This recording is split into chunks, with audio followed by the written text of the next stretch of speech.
8號東南風球仍然生效，預料8號風球會喺上午維持，黃色風暴潮都係仍然生效嘅。現時室內氣溫係攝氏26度，相對濕度為96%。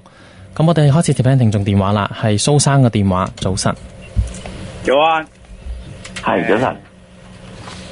Andy 啊，哇！你講咗4分幾5分鐘啊，我等到咁長氣嘅你我唔緊要，唔緊要。咁嗰劉小姐唔做客串咁咪打風，原諒佢。咁你哋咧嗰日咧就否定我引述坊間傳言，係李廖小姐質疑張永春。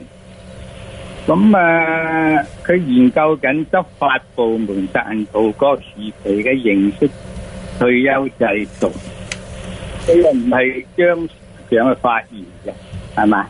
有時冇咁多事。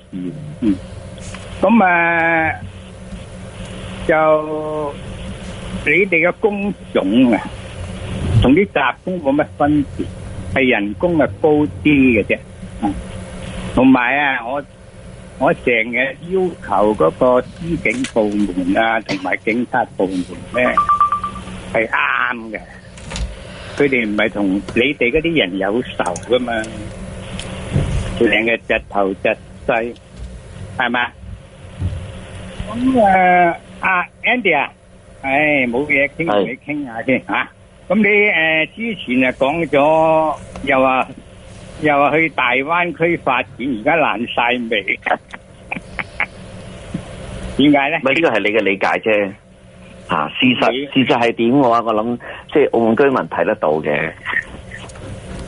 即係而家你縮沙啦，唔想啦，即係而家大灣區失敗咗啦，係咪？跟正你頭先嗰句即係我唔知你嘅縮沙係咩意思，但係呢個唔係咁正面，我希望你可以糾正下。我就唔糾正啊，有時你講嘢要打下個腦先會講。蘇生要尊重下啊。你都要尊重我啊，咁我哋都好尊重你嘅。係啊，咁但係都係要提醒翻啊。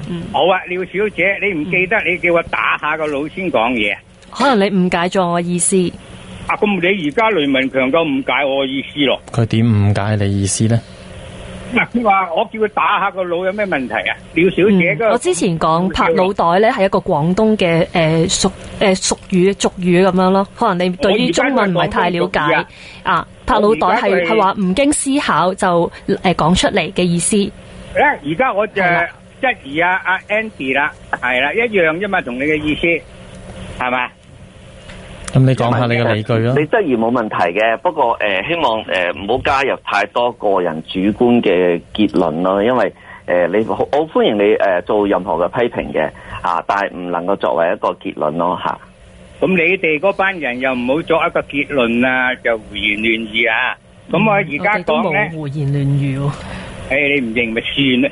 係啊，好啦，阿蘇求是啦，係啊，我哋要傾到呢度啦，3分幾鐘，咁希望大家打嚟都可以以事論事，即係互相尊重啦。咁批評唔代表係啦，即係最緊要都係要尊重嘅。咁我哋聽埋阿陳生嘅來電先。早晨，係早晨，係啊。